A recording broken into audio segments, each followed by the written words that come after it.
All right, this is episode 30 of the Jackass Podcast. This is Coach Lindsay.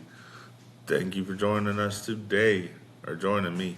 Uh, Today we're going to talk, or I'm going to talk about um, discipline and what people think it is, especially in the school setting. And kind of going to go through, over the next couple weeks, I think I'm going to go through what I think the roles of the parent, the administrator, the student, and the teacher are with certain types of students.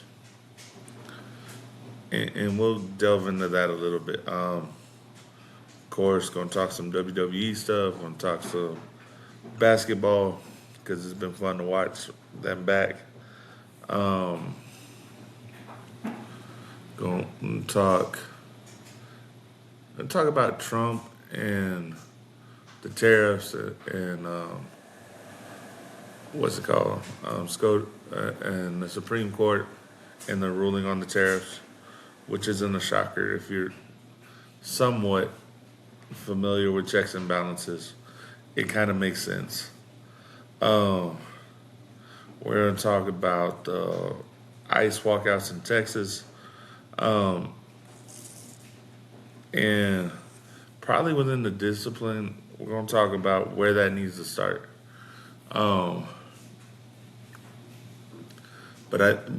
But first, you know what? Let's go, because I've traditionally always done federal government first, so we're going to talk about it. So this week, the Supreme Court ruled that Trump didn't have the legal right to just do the tariffs based on the statute that he used. And said it was unconstitutional, basically.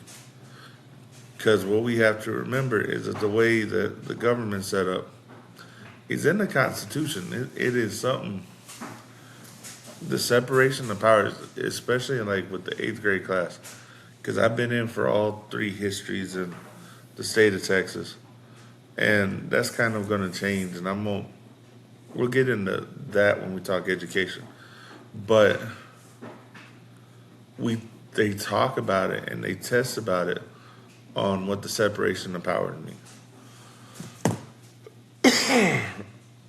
So basically, if you don't remember your history, if you don't remember your government, and here's the thing, Texas is really big if you're going through education on you understanding the government, in that it is a requirement in not only high school, but it's a requirement through the history classes, and it's also a requirement if you take college classes in Texas to have to have 2 government classes. That's your basics. So in Texas, you have to take a state government class for the state of Texas so you understand what's going on in the state, and this is at the college level. And then you also have to have a federal government class first semester. And we kind of go over government in a semester in high school. And then throughout the rest of our school career, it's kind of mentioned and shown where the roots of this are at, but maybe not explained as well as it could be. Or maybe not taken in because kids don't want to learn it. And you don't really know until you're an adult how much it affects you. Because you kind of see the effect as a kid, but you don't at the same time. So, I say that there's a separation of power.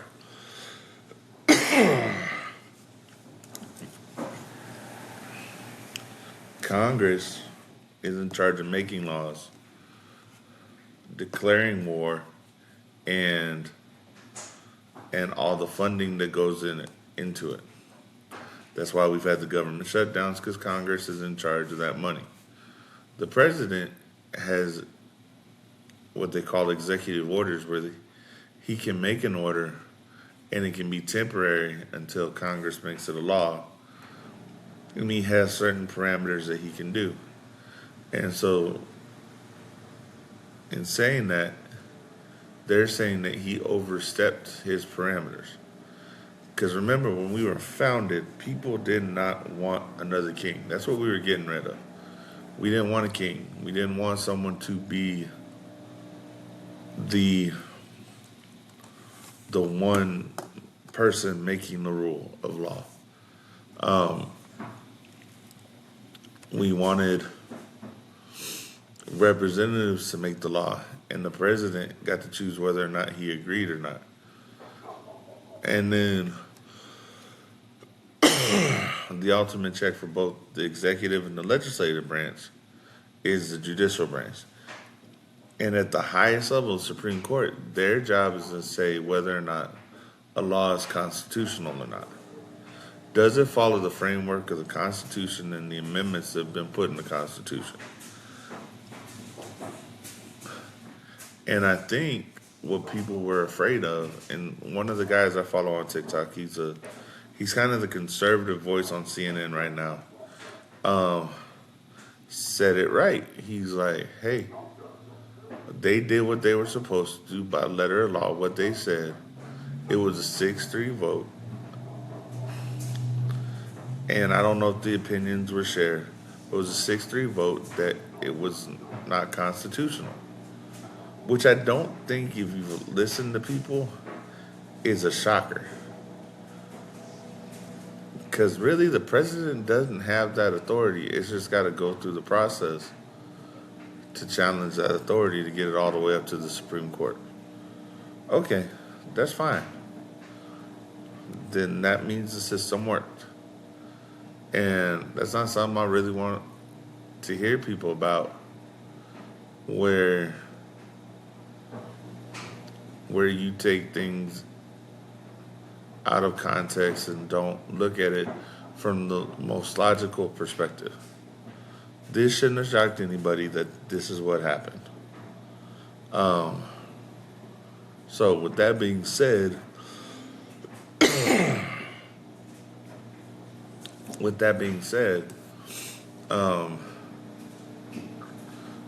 Trump said he's going to try another statute and see how that works.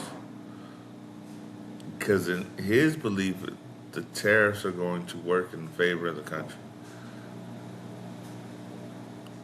Whether I agree with that or not, I don't know. But that's his belief right now. The other thing, naturally, is still about the Epstein files and all the names that have come out. And now people are having to defend themselves against the court of public opinion. Can we wait a second? Can we not have an instant reaction? I understand because of our cell phones, because we get in that emotion, we want to react instantly. But an emotional reaction is not always the best reaction. Because at some point in time, this is all going to start to settle. And what happens a lot of times is that we, as a country and as a society, love the instant hatred, and that's the first thing we see. But we don't give forgiveness a lot of times when it's actually needed. We don't react well to it. Now, is there some damning stuff in all that stuff? Probably. Am I shocked that there is? No. Not really. Because powerful people tend to do things that they don't think they're going to get caught up in, and that they don't think is going to get them judged by the people who they're powerful over. And you can make the comparison. All the people that are taking heat from the Diddy thing didn't think it was ever going to come out. All this stuff that happens like this, people don't think and don't see all the little moves that are coming down the chessboard. They're very reactionary. They're playing checkers, not chess. They're not thinking, well, what could this be? And I get it. Sometimes that's just in the mode of that. But as you get older, chaos sometimes either speeds up and you're trying to catch it, or you've gotten used to the chaos and it slows down and you can actually see the stuff. You can see the chaos of it. You can see what happens within that chaos. So I know what Trump, there was one where Trump was on like flights down to the island, but they were all pre-Epstein island before that island was bought by Epstein. Like the truth of whatever it is eventually going to come out. And maybe it doesn't.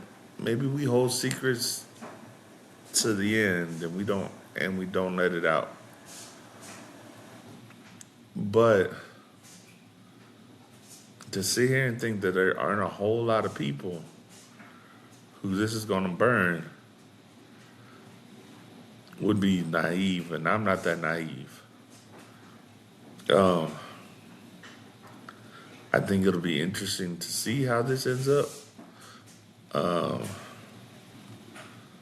I know Whoopi Goldberg's name came out in it, and she was kind of trying to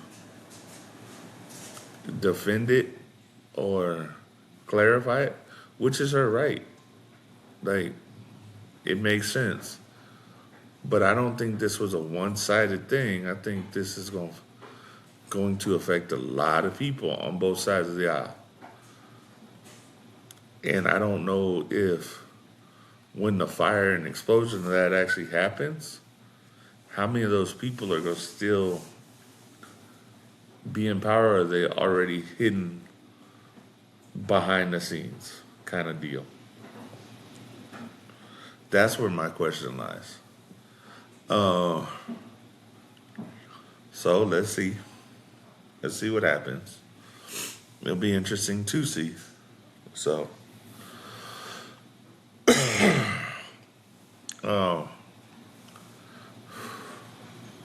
speaking of government things that are starting not to sit well with me, we're going to go with the state of Texas. And I talk a lot about education. And this will probably go into what my main topic of this story is. Or what this podcast is going to be about today with discipline and education. There are interesting things happening in Texas that I think are announced, but not everybody knows, because not everybody pays attention to everything deals with education. Then people want to bitch and complain when it doesn't work. So first off, I'll make this very clear. The whole ICE walkout things, I support to a point, in that this is a real life lesson for the kids to peacefully protest. Now, if there are school consequences to go with that, you chose to protest, you broke the rules, then you're going to have to deal with the consequence. And that'll probably be a word that we go over in the next couple weeks. But the state of Texas, our governor, our Governor Abbott, Kim Paxton, and all of them need to slow down. Need to stop thinking of this as a woke agenda and that this is what kids are learning. Kids learn about their rights in school. Kids learn that, and we show stuff about protests. There's a glorification, and I don't want this to be taken the wrong way. There's a glorification of peaceful protest, especially during the Civil Rights Movement, from Martin Luther King Jr.'s side, that that was a way that protests were meant to be. And we rightfully vilify the other side of that, where they were doing violent things to people. So I can't sit here as a teacher and an educator and go that these kids have learned this lesson. And this is a real life experience.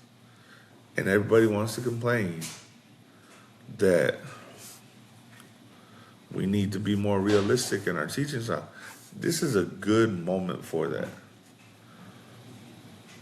And it should be.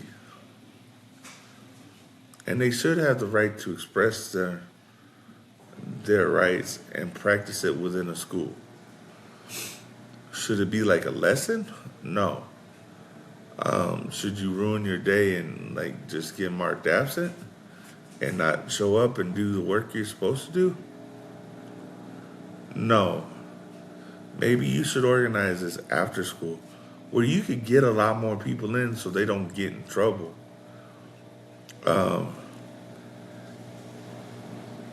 And do this in a way that could make an impact.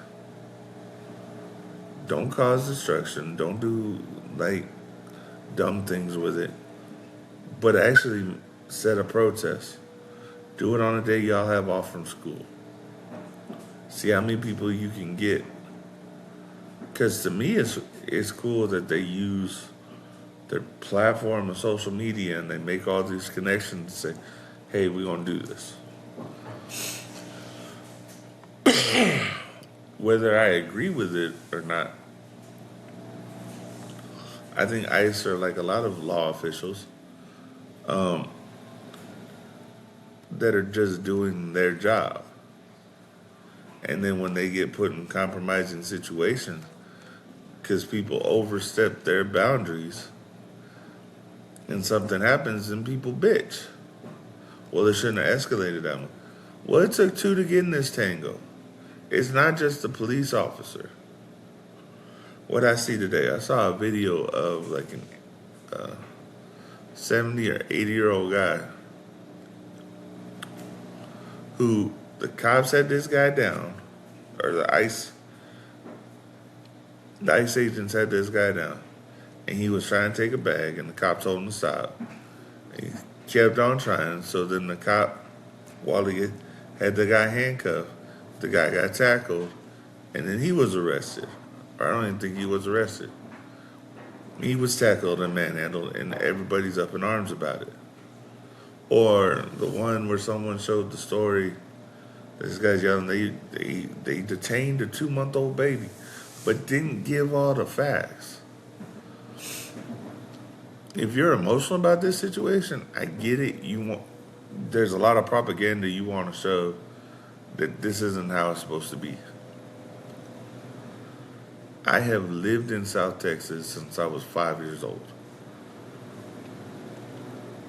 3.5, 4, 10 hours away from the border. You go west of San Antonio, and there's a lot of people that come from Mexico to San Antonio. There's a lot of people I've known going out to ranches who would come and do ranch labor, who cross the border illegally. Like, that to me is not an odd thing.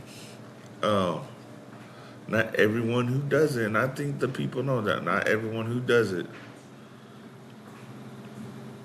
is evil and doing evil things.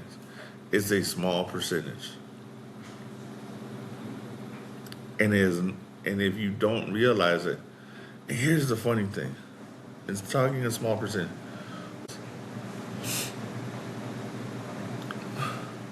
We bitch a whole lot about small percentages of shit that happens. If we don't bitch about the stuff that happens 90, 95% of the time, but if it happens 5 to 1% of the time, or even under 1% of the time, we are going to bitch because we're either going to glorify it or we are going to vilify it so quickly because we don't want everybody else to see the 95%. 80 to 90% of people are genuinely make good decisions and are decent people. They just ain't loud and verbose. They don't make a scene. They don't do this. But we have this thing where we listen to the loudmouths. We listen to people who talk for a whole group of people just because they're the loudest in the room. And it doesn't matter if they make sense or not. I'm gonna pick on two sides of y'all. Let's go to one side with AOC and Amon and Crockett and all that. They're the loudest bunch of people, but when they get called out in their bullshit, they can't back up what they're saying. They don't have any facts. They're just like emotional and loud about it. Trump's on the other side of that to some degree. Except he's smart enough businessman to know that if I'm going to say it, I need to have some facts behind it. Because he has been on this earth a lot more. He's been around the block. He's dealt with people knowing that he needs to be arrogant and cocky and all this and come off that way, and it attracts people. Because that's how he made a lot of money. That's how he got into the White House, was being loud and obnoxious and stuff. But saying stuff that made sense, that some people could grasp onto. Whether it was realistic or not, people could grasp onto it. And so that's the discipline of what he decided to do. While the others, and it's like a lot of things you see in life, see the end product but don't know all the work that went into it. And I don't know all the stuff that's gone into it in that, for those three that I mentioned, except that they're just loud and obnoxious. And since I kind of said about discipline a second ago, I'm going to start talking about words that we hear a lot in education and that people use, but I don't think they have a full understanding of it. Or when it has multiple meanings. For some cases. Discipline is basically the consequence for you not following the rules, is one definition. And it is a practice of something that you do, in another definition. In school, we discipline kids so that they learn to follow the rules. In life, you get disciplined by the law if you don't follow the rules. And there are heavier consequences than when you're in school.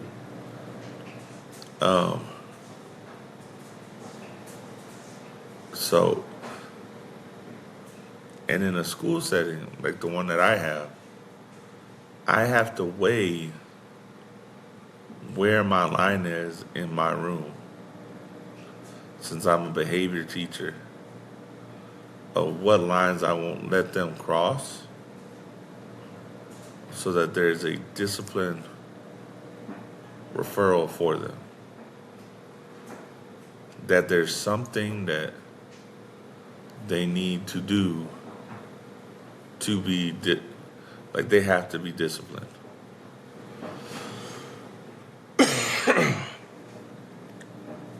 And so my room can have some looser boundaries, but I need to have those set guidelines.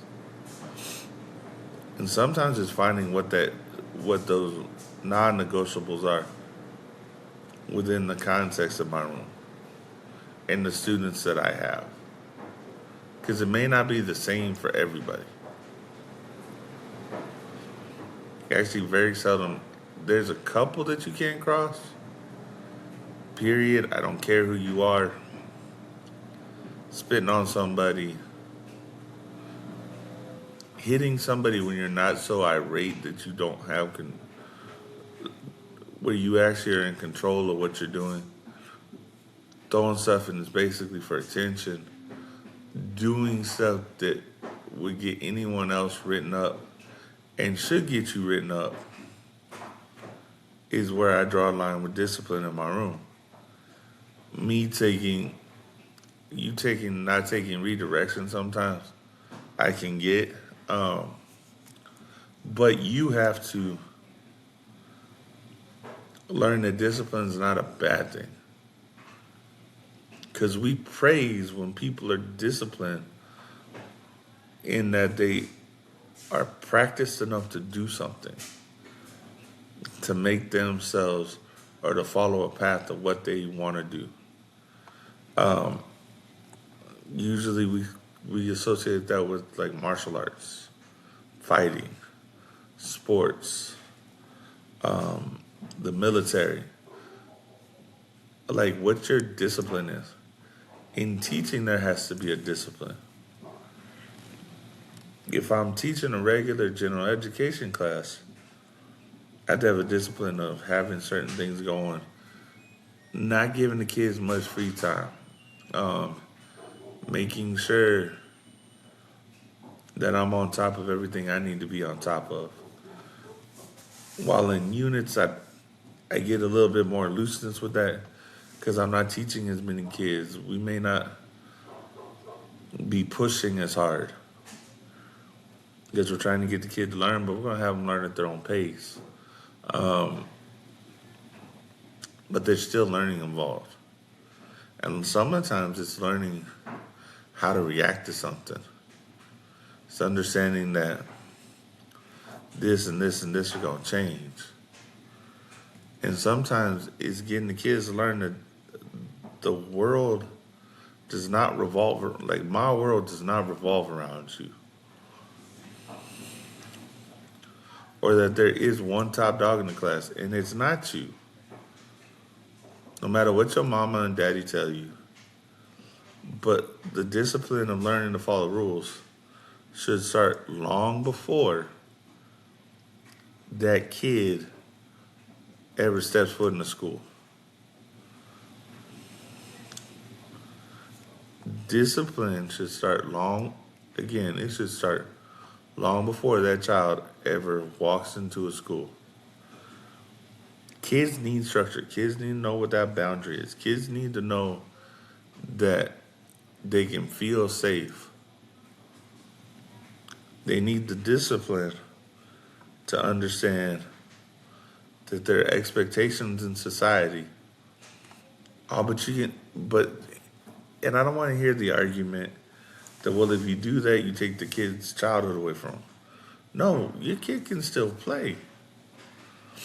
If you put your kid in sports, you put your kids in sports so that they learn a discipline, so that they learn how to have fun, but get better at it and have the discipline to the self-discipline, to hold themselves accountable, to make things, to correct things when they need to be corrected. And if that's not what you want to do, okay.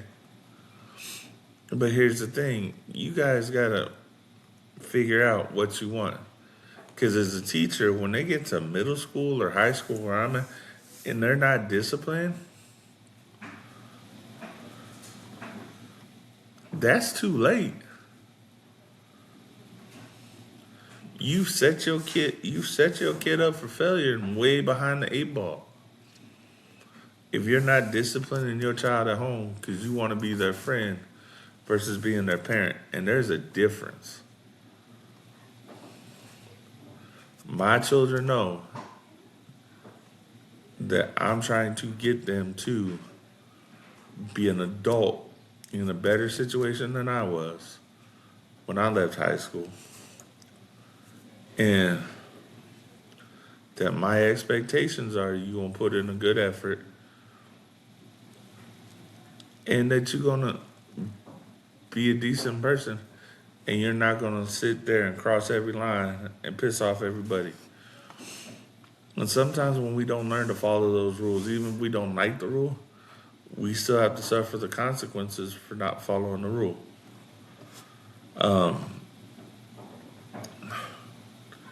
And with discipline comes accountability, not just from outside people, but from yourself.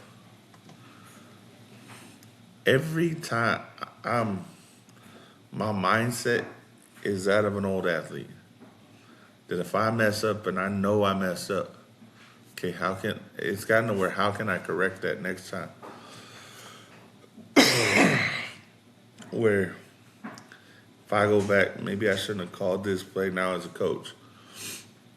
Or maybe I shouldn't have put this person in right then and tried to run this. Maybe he wasn't prepared. Or do they know this play? Like taking timeouts, trying to figure that out. And self-analyzing. As a teacher, you do it all the time when you're in the middle of a lesson. Like you'll that didn't work. That didn't work. I can correct this on the next go around. And it's the discipline of knowing how to get better and knowing that there are consequences down the road. But I have certain rules that I have to follow. And discipline goes into a lifelong skill. Having discipline and ability to follow rules is going to keep you on track to do something better. Because let's be honest, let's be very frank.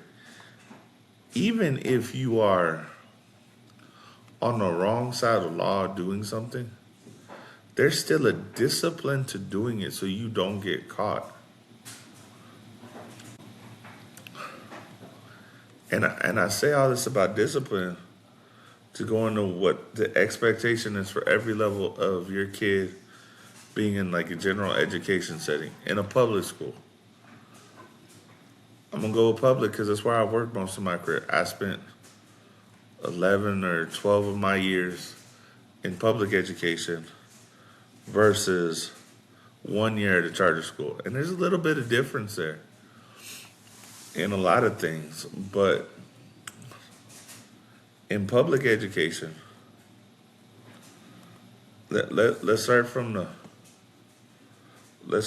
responsibilities that start at home to the classroom to above the classroom.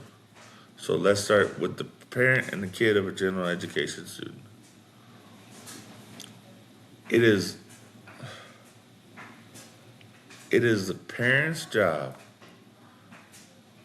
in a lot of ways to set the expectations for how their student should be disciplined and the mindset that their student should have to learn.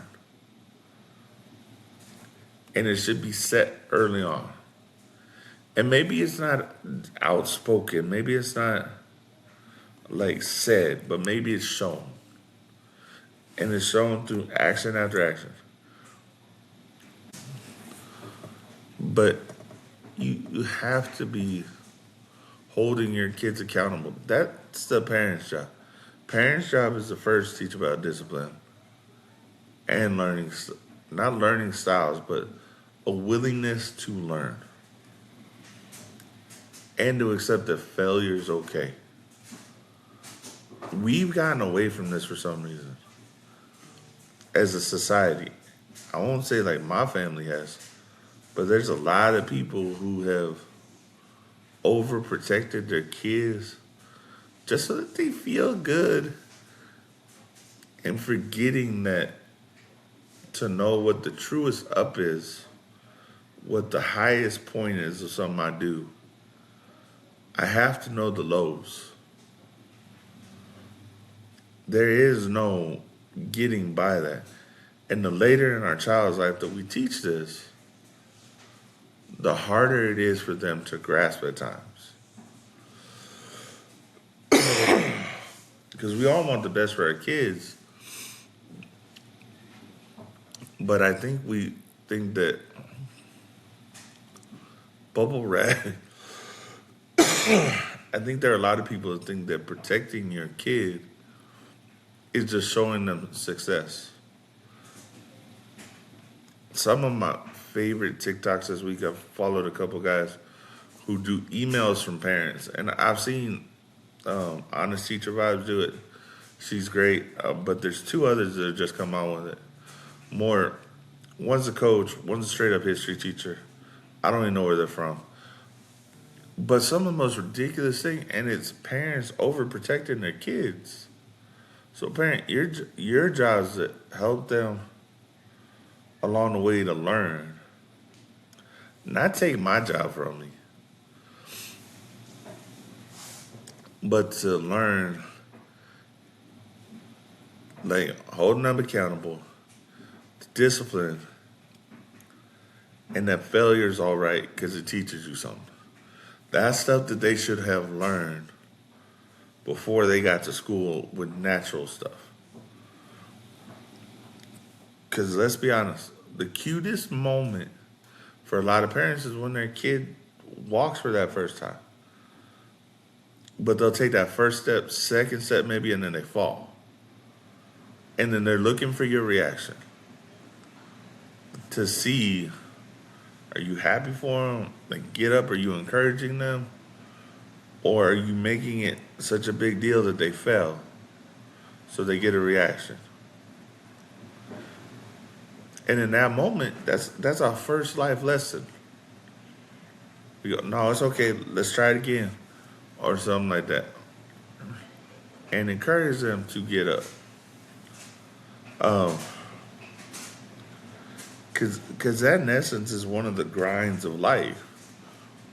Is what happens when you fall down. How much do you get back up?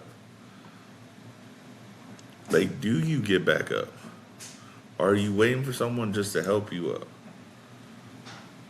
But are you willing to get up on your own, dust yourself off, and let's go to the next step? Okay, let me see what I learned from this.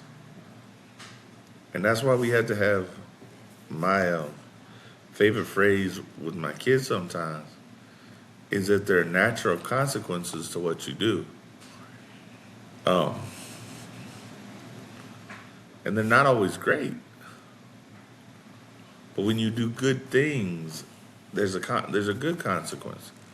When you do bad things or dumb things, there's a consequence that matches that energy. Now, that's the parents' part. Now we're going to go to the students' part. The students' part in this, in general education, is come to class as prepared as you can be to learn. And understand that not everything's going to come easy for you. And that failing is all right. That the word fail literally stands for first attempt in learning. And that there are so many people who have failed time and time and time again and then become so great after that. Because they learned from their failures. Bill Belichick's an excellent example of that. Went to Cleveland, they failed miserably in a lot of ways. Learned from his mistakes, and when he went and got the job in New England, learned from those mistakes, and then figured out his system. And then his system began to be teaching the people that he had below him to be a better coach. I will say this year in football, I kind of had to teach people what we were doing, so I became a better coach because I learned it and I taught it. And I wasn't just teaching the kids, I was also teaching other coaches. And it made me more confident in what I want to do next year and going up to high school. But students, your job is to come in and learn and understand that you need to have a level of, I don't want to say reverence, but understood respect for people who've been around on earth a lot more than you have. In that maybe they're not the smartest, maybe they're not the greatest person in the world, but they had more life experience than you right now. And it may not be the same life experience you have. It may not be the world's worst life experience. It may not be the world's best life experience. but they have some more life experience than what you got. And that's your job. Come in, learn. Be willing to learn. Be willing to listen. And practice your listening skills before you practice your speaking skills. And understand that sometimes the most important thing is just to shut your mouth and listen before you react to it. Because we got a lot of people in this world who are reacting in their head before they actually hear what somebody else said. So they look foolish when they start speaking out of turn because they weren't paying attention to what's going on. I tell my kids all the time. I bring this up all the time. I tell my daughters and I tell all the kids when they start talking mess with me. Like, you're not going to say anything I haven't heard before. My friends are some of the most creative people I know. My friends are some of the biggest assholes I know. But we grew up in a generation where your mama jokes were popular. So you'd start off with your mama jokes and then you would find other stuff to do. But you had to listen. That's the one thing that I love. Like when I see like battle raps and ciphers and stuff. And even like, and this is going to sound corny, but the riff off scenes in Pitch Perfect, because you have to be listening. And then you have to have all this knowledge and put this all together. And because battle rap and even like stage word comedy is one of my favorites. Because someone like D.L. Hughley, Sinbad, Matt Rife does it great right now. Almost any comedian that's been doing it for a while. Don Rickles was the king of it. Or Robin Williams, where you could take some improv off of it, and it was gold because they listened, and they found ways to make it happen. And so kids your job is to listen and gain this knowledge, because as my country ass says, I can lead a horse to water, but I can't make it drink. And we'll go with the podcast. I can lead a jackass or a donkey to water, but I can't make it drink. I can't force you to take this down. I can hand you a plate of food, but I can't force you to eat. I can threaten, but it's your choice. Learning to listen. Learning to actually learn. Learning to take this stuff in. Not just so you can regurgitate it down the road.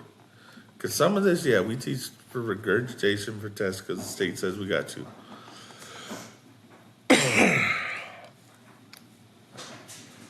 But stop looking at something just because, well, when am I going to use this? Well, who knows? You may not use the exact thing, but you may use the principles of it. So, be there, be willing to learn. Teachers, your job for gen ed students is to make sure that for whatever your personality is, you can make that lesson engaging. Give them the information that they need, the facts, and not be political about it. Even if you're talking politics, base whatever you're talking about in facts. Because my job as your teacher is not to make up your mind on politics. That's your parents' job. See, parents, we'll go back to you. Those discussions should happen at home. Politics, gender, all that stuff. If that's what you want your kids spewing, that's your job. Me as a teacher, I need to teach facts. But I also need to be able to relate it to the real world that we currently live in. So whatever topic I'm teaching, I should be able to relate it to something that's current. as a teacher, and make sure that your class structure fits your personality for your discipline style. So, um, and let's go to fourth level of this. Everything above a teacher, admin, school boards of education, state, and all that. Your job should be to support your teachers. How you legally have to. And make sure the kids are in the best environment for them. Because sometimes that's a hard decision to make. And sometimes you need to take the backlash for a decision your teacher made even doesn't go with your views 100%. But you also need to sit down and have a professional conversation with your teacher and say, hey, this doesn't line up with what we think as a school, we think as a district, we think as a state. That's the job y'all have. But also, we understand that there's a slightly political part because we're still trying to make people happy. In public education, we have to push ourselves up so much right now because people have such a negative thing. But 80-90% of the kids go to public education. And because we got dumbasses that do stupid things, they give us all stupid prizes. There's such a distaste in the mouth for public education right now that, and here's one, and I'll reference it. Adam Carolla had a spot on his show, and I just saw the TikTok clip, so I don't know what the whole context of this was, but he's talking about California. And since California is so far left, it's not funny. He's probably right in a lot of ways.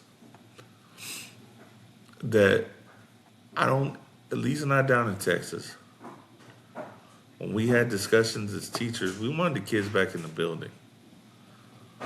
When we had discussions as district, I think the district wanted the kids back in the building.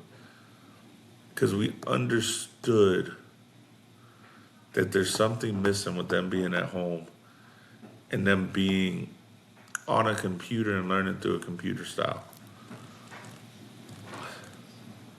I will say this as someone who took a couple online classes. Online classes are not my thing. I don't have the want to a lot of times to do those classes to begin with. And I damn sure don't want to just be typing stuff because that's not my style of learning. I like being engaged in class. I like being in a class where I can verbally, I don't want to say spark, but I want to be in a situation where if I ask a question, I can get it answered right then, and I'm not waiting on an email, because writing conventionally and professionally is not my strong suit. Poetically and a little bit of creativity, yes, but structurally, no, it is not my strong suit. And I see it sometimes in the emails I send at work. So I probably need to start using AI a little bit more. But yeah, in essence, this is what I'm going to say. Parents, hold your kids accountable, discipline them before they get to us so that the kids can come in, know how to learn, and not be scared to fail. And holding them, and mind you, parents, holding them accountable is not telling them that failure is an inappropriate thing. It is one of the biggest fights I have as a teacher and a coach. The kids are scared to fail because they're scared to disappoint their family. Failure is not a bad thing. Failure is a thing that you avoid in your mind because you didn't like the taste of it, but it's not the world's worst thing. It's the stories that we tell all the time when the person fails, and there's always a hero. Go watch a movie, go watch a Marvel movie, go watch a Star Wars movie. The hero always fails at some point in time. Go watch a DC movie. Any of them. There's a point in time where the hero fails, has to learn his lesson to get back up again, and go fight. I don't care where you're at in literature, history. Those are the stories we tell. From the Odyssey to the stories for whatever you want to talk about, man. I don't care. Um, to teachers, you're part of this. Give them an engaging enough lesson so that they're willing to learn, and be honest with them and hold them accountable for what they could do better. And admin, support your teachers and your students, even if it disappoints the parent. That's for the general education side. Next week, I'll talk about, we're going to do special education side, and then we're going to do the athlete side. And we'll have these different conversations. Now, let's go on to the NBA. It's great to see the All-Star break. I know we talked about it last time. Kind of some of the conversations coming around the Spurs is interesting. But I have a feeling that the Spurs are going to have a solidified big three right now with Fox, Castle, and Wemby. And then like 2 years or whenever Fox's contract is up, that third person's going to be Dylan Harper or Carter Bryant. And even if it's not, I wouldn't be surprised if it's Dylan Harper real quick and they have a big four. Because the Spurs have done what they should do. And it's been nice to watch like the past couple games. Like it's close, and then it's a blowout all of a sudden. And I've been a Spurs fan forever, so I love watching it. It's been nice because the past few years have left a bad taste in my mouth as a Spurs fan. But seeing that, I think the Spurs, even when they had Chris Paul, learned a lot when Chris Paul was there. The likes of a Stephon Castle, the likes of a De'Aaron Fox probably getting to listen and see what Chris Paul did. Having Pop back in the building is probably good because Pop gets to teach Mitch Johnson and those Spurs, and they get to talk to him. What's the next part of this? And to just see how they're getting better. And the playoff run is going to be interesting because it's going to be a first for them, for this group, for this coaching staff and this group, to see how they handle those challenges of doing a 7-game series. And can they be clutch in doing it? But I do love what I see from the Spurs. It sucks that they let go of Jeremy Sohan. I get it, though. He kind of had a diminished role. And hopefully things go well for him in New York. He was, you know what? I liked it when they picked him. I liked his style. I liked his aggressiveness. But I think they just got better players, and he didn't have the same development that everyone else did, that a Devin Vassell has, that a Keldon Johnson has. That I think Dylan Harper and Carter Bryant have had this year. I think they were trying to keep Jeremy around, but then Dylan and Carter have shown up and been big-time players. For whatever their role is, they make plays. And they were just athletically better than Sohan. They fit more into what they were doing. Because basically Castle took what Sohan was doing. Because Sohan, they tried to run him at point for a little while. But Castle took that over. And that's been fun to watch. And I don't think this team has I think it has like that old Spurs feel. Where yeah, we got Wemby, just like we had Duncan. But now we got some homegrown guys that, oh yeah. These guys can put up a night too. These guys can take over a mismatch too. And they're playing aggressive. The defense is different, but they're playing defensively. They're getting steals. They're getting Wimby's getting blocks all over the place. It kind of reminds you if you ever watch old film or listen to Bill Russell when he talked about blocking and like, oh, I didn't want to block it out of the stands. I want to block it in the next to somebody's hand so they can take the ball and go. And that's what I love seeing. I love seeing Wemby block. But if that's his only option, he's gonna block it out of the stand. If not, he's trying to block it to one of his teammates, and they can go on a run. And they're fast enough. It's almost like having 3 or 4 Parkers. If you remember, Parker in his heyday was one of the quickest in the NBA. I think I would love to see the sprint like a baseline to baseline, straight up sprint between Castle, Harper, Bryant, and Fox. I think everybody thinks Fox would win that. I wouldn't be surprised if it'd be like Fox and Castle, Castle and Fox, somewhere in there. And maybe even Dylan Harper in there, because they are all quick.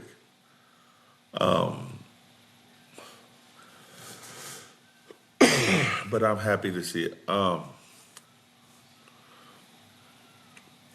love seeing the stuff on Facebook that comes around. And since I'm talking about social media, y'all can follow me on my on TikTok at Evan Lindsay 50, on X at Evan Lindsay 7, on YouTube at Shrek Fatty. I want to say at VN Lindsay or at the Jackass Podcast on Facebook. And the like, share, and comment on YouTube, Amazon, or Spotify, please, and follow for any of the stuff we're talking about. That's a lot of damn links. I didn't realize that. And I put clips on TikTok, and I'm gonna start putting more on YouTube now, just to see if I get anything. But I think that the Spurs have made themselves so good at what they do. So it'll be fun to watch this year. I'm going to wait to speak on fantasy football. I think I'm going to go see all the stats and go listen to some podcasts about the draft this week. The Cowboys do a great draft podcast. I may listen to First and Last, which was an ESPN one. I may go see, I think, the guy who used to be on ESPN, now on the Bill Simmons Network. I may go listen to his. And then we get back into fantasy football talk. And we'll probably go over at some point in time after the draft my sleeper chaos league, which I'm going to score everything on God's green earth. I'll probably have like a fantasy football preview around the time of the draft, because my friends are going to do rookie drafts for all the dynasty leagues I'm in right now. That'll be fun. And this year I'm going to keep up with the rookies a little bit better. WWE, I love the big storylines. And I'm going to tell you, I like the Sol Ruka, Zarya storyline in NXT, how it keeps going back and forth. You know, eventually, either she's going to switch up on her real soon. And it's not like Zarya will be the bad guy in it. It'll be the bad guy that has every right to feel like she does. But I think if they keep up the JCJ and Sol Ruka thing, that'll be fun to watch. The Lola Vice, Kiana James one, it's fun to watch too. Um, it is so. It's just really fun to me to watch that. Um, the oh, what's his name? He just came back. I actually like his character beating the hell out of Dark State, give them something, and Joe Hendry and uh, Ricky Saints having a rivalry, and let's see what they build up around that, because that's what NXT has started doing. Is they start building around and see who's gonna kind of take off. Um, I think it'll be fun. I think that'll be fun. What I didn't like hearing is I came across someone's live feed, and they were talking. Someone they weren't saying it, but someone was saying how they didn't like Obafemi. I think Obafemi at some point in time is either because right now they're trying to peg him as a monster babyface. I think he can come off smug enough to be a monster heel. And here's what I want to here's what I would love to see him get up to, and hopefully real quick, him and Royce Keys in a match, because that would be two monster human beings in a match.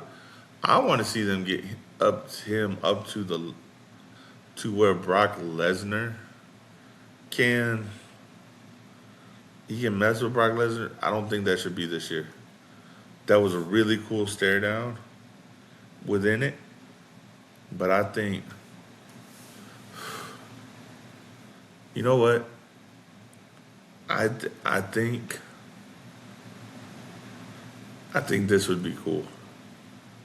Bring back Mark Henry or a Ron Simmons or someone of that ilk that was strong and people of my age would know who they are. But I think Mark Henry would be better because his personality could do it, even though he's like really jovial. We've seen that nasty side of Mark Henry. Bring back a Mark Henry, put him with an Obafemi, or you won't make a faction. Put Obafemi and Royce Keys and like a new nation type faction with the New Day. I think you having the New Day in there with two veterans. Royce Keys is a little bit of a veteran, but he's more vetted than Oba, and Oba can learn. I think Oba's got the charisma to outrun that group. I don't know much about Powerhouse Hobbs or Royce Keys. Um, I'm not the biggest fan of AEW, but I think it'll be cool to see. Um,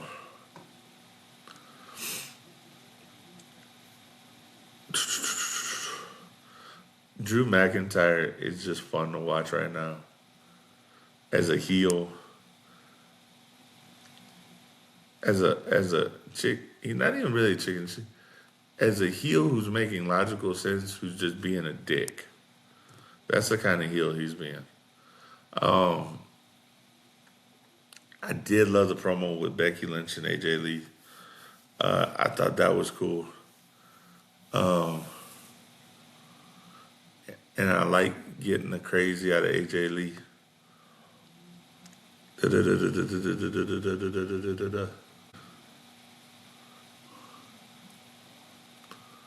I think that's the one that's stalling a little bit right now, but let's see what they do with that. Um, dun dun dun dun. I do like the Stephanie Vaquer, Liv Morgan. I think that'll be a good match. I think that'll be fun. I think that could be a good turning time for Raquel turning against Liv and like pair up with Stephanie Vaquer.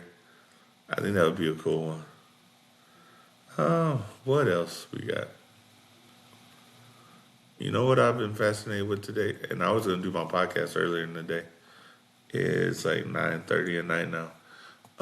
But I got stuck watching the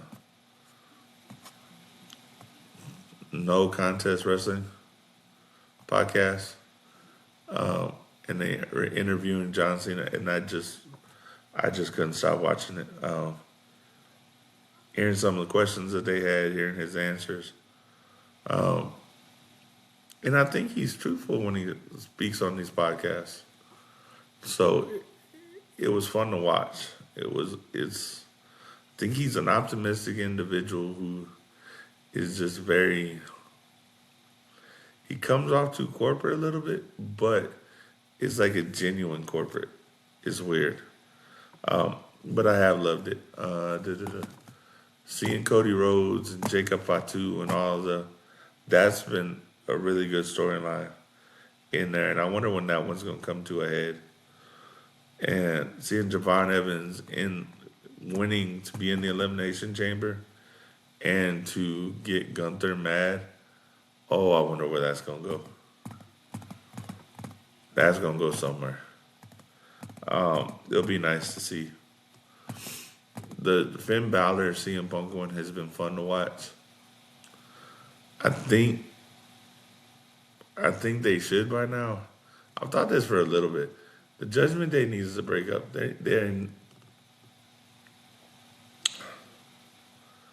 That group did what it was actually originally designed to do, and it got Damian Priest and Rhea Ripley over, and they've been gone for a while now. And it got Dom over to a point. I don't think Liv needed to get over. It didn't really get Roxanne and Raquel over. And I don't know if it's been an anchor to Finn, but it hadn't benefited him. I know they had him and JD had the tag team title run, but I don't think it's benefited him because those tag team titles fluctuate on how much weight they actually hold and help. It's kind of one of those things that WWE has historically always had a quickly rotating, weak and strong tag team division. I think in that one they need to do like the women. And I think really what they need to do is cancel the SmackDown ones and cancel the NXT ones and have one tag team title. And bring back like an old school WWE belt and say these are the tag team titles. And then bring that division to where it's all three. I think that would benefit him more than having three separate tag team titles. I think the fact that the women only have one set is a good thing. So they can expose it to different places. So I think, and I know traditionally they've always had one per show for Ben, because you guys, but it's just not as interesting as it used to be. And I hate saying that because some of my favorite wrestlers and some of my favorite moments in watching wrestling have always been the tag teams, from Legion of Doom to even like the original run of the Hart Foundation and the Davey Boy and Owen Hart Foundation, the Rock and Sock Connection, to like building up Batista through the tag team division. But it was like one belt. It wasn't two or three. It wasn't three belts. They diluted that in a way, and I think they need to combine all those and say, this is the tag team title. Do it with, who's got it right now? The MFTs, the Usos, and Dark State. Like have a triple threat, winner take all. Have the Usos win it and revitalize that with one tag team division. I think that's what needs to happen. Da da da da da da da. Because out of all the divisions, I think that's got the weakest storyline. I think the speed title in NXT's got more of a storyline than any of the tag team divisions right now, and that's saying something. And the speed is a gimmick championship, but it's got a stronger storyline right now going on than any of the tag team divisions. And I don't like saying that. I love tag team wrestling. I've always loved tag teams. Um, that's probably how I was introduced to Arn Anderson with Tully Blanchard and the Horsemen. And factions always had a part of having at least a piece of that tag team championship. But I think they've diluted it so much, having three titles. I think you can have I think you can have a world championship on all three. I think you can have a secondary title on all three. I think the tag team needs to be. I think you can have some sort of new. Okay, I think you can have some sort of new one and just have one division and make it make the tag team titles make some, and then do what you did for years with that division. Get some really good tag teams, and then get some tag teams that where you want to make a star. That's how Shawn Michaels got started. That's how Bret Hart got his start. Hell, that's how Stone Cold Steve Austin got started WCW as a Hollywood Blondes. Um, who else? That's how the Shield got their start, and they all three became world champions. There's a lot of people who got their start winning tag team gold. That's how Edge and Christian got their start. So the Hardy Boys got their start, and three of those guys were all world champions at some point in time. Um, even the Dudleys with Bubba being Bully Ray having a world title somewhere along the way. The New Age Outlaws had some individual titles, but I think they've just diluted it, and I don't think that they have the best thing in mind. Um, with that being said, I'm looking forward to Elimination Chamber, seeing the Becky Lynch match, seeing CM Punk versus Finn Balor, seeing the two chamber matches is going to be fun, and then we'll probably talk about it next Sunday. Um, y'all have a good one. Like, follow, make a comment. Man, tell me if I'm right or wrong. I'll be fine with it. It's Coach Lindsay, Jackass Podcast. Peace.